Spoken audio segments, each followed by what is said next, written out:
La Segunda República, la proclamación de la República y la Constitución de 1931 el bien reformista.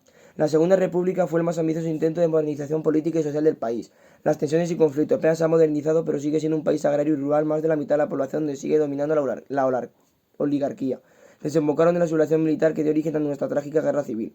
Las circunstancias internacionales, la Gran Depresión, el ascenso del fascismo, la radicalización político-social van a incidir en su evolución.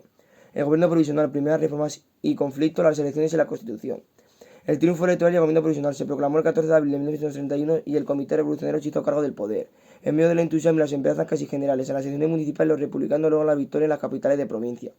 El gobierno provisional quedó presidido por Niceto Alcalá Zamora y reflejaba los acuerdos del Pacto de San Sebastián, miembros de diversos partidos de derecha republicana, radicales, socialistas, nacionalistas, catalanes y gallegos. El primer objetivo del gobierno era asentar la república mediante reformas de carácter urgente y convocar una elección de carácter constituyente. Las primeras reformas y los primeros conflictos política social. El ministro de Trabajo, el socialista Hugo Caballero, promulgó una legislación de carácter social, el decreto de términos municipales a favor de los jornaleros agrarios, la jornada de 8 horas o el establecimiento de la ley de jurados mixtos. Obreros patronos para resolver conflictos laborales, también medidas contra el libre desahucio de inquilinos. La reforma del ejército. El ministro de la Guerra Zaña acometió la reforma del ejército atrasado técnicamente e hipertrofiado por la excesiva cantidad de mandos. Con la ley de retiro, cerca de un 40% de la oficialidad abandonó el ejército. Suprimió la Academia General de Zaragoza, derogó la vieja ley de jurisdicciones y redujo la mitad de las capitanías generales. Su reforma pretendía modernizar el ejército y adecuarlo al nuevo poder civil, democratizarlo, no del todo conseguido por la resistencia que presentaron muchos mandos de origen africanista y por limitaciones presupuestarias. En la cuestión autonómica, fue un asunto urgente. El 14 de abril Macià había proclamado el Estatuto Catalán. El gobierno logró un acuerdo mediante la Constitución de la Generalitat Provisional, previa a aprobar un estatuto, con Francesc Macià, Esquerra Republicana, como presidente. Otro conflicto. Por una parte, el gobierno republicano tuvo que enfrentarse con conflictos religiosos, como la descontrolada quema de conventos o la expulsión de Cardenal Segura, arzobispo de Toledo, abiertamente antirrepublicano. Esto entorpeció las relaciones con el Vaticano. Por otra parte, estallaron las primeras grandes huelgas convocadas por los anarquistas de la CNT. Las elecciones a Cortes Constituyentes. En los resultados electorales, junio dieron una gran victoria a la conjunción republicana y socialista que estaban en el gobierno. Destacó el Partido Socialista y lo del Partido Radical de Lerroux. El gobierno dejó de ser provisional, siguiendo sus misiones componentes. La primera tarea de las Cortes era la elaboración de una nueva Constitución.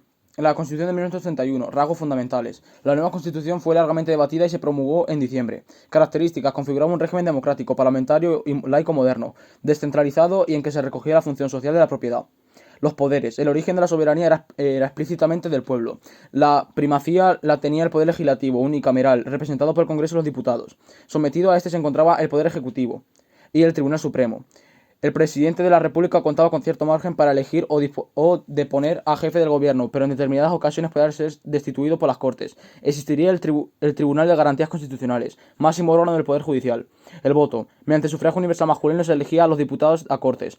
Una reforma electoral posterior permitió votar a las mujeres. Votarán por primera vez en el 33. El presidente de la República era designado de forma indirecta a través de compromisos. La configuración territorial. Se contemplaba la aprobación de estatutos de autonomía para las regiones, por lo cual éstas debían presentar un proyecto que tenía que ser discutido y aprobado en las Cortes. Los derechos. Además de ser una extensa serie de derechos individuales, también se reconocía un conjunto de derechos sociales. La separación Iglesia y Estado. La afirmación tajante de la separación entre Iglesia y Estado terminaba con el subsidio al clero y prohibía ejercer la enseñanza a las órdenes religiosas. Se disolvía la Compañía de Jesús, se admitía la posibilidad del divorcio, los cementerios debían ser comunes para todos y se establecía la igualdad de trato. La oposición política de la Iglesia a la República incrementó el anticlericalismo popular, que consideraba las religiones aliados naturales de la derecha antiliberal. De hecho, la derecha republicana se salió del gobierno. Si bien Alcalá Zamora será luego nombrado presidente de la República, también los radicales, Lerroux, abandonan la coalición. La victoriosa conjunción republicana empezaba a resquebrajarse.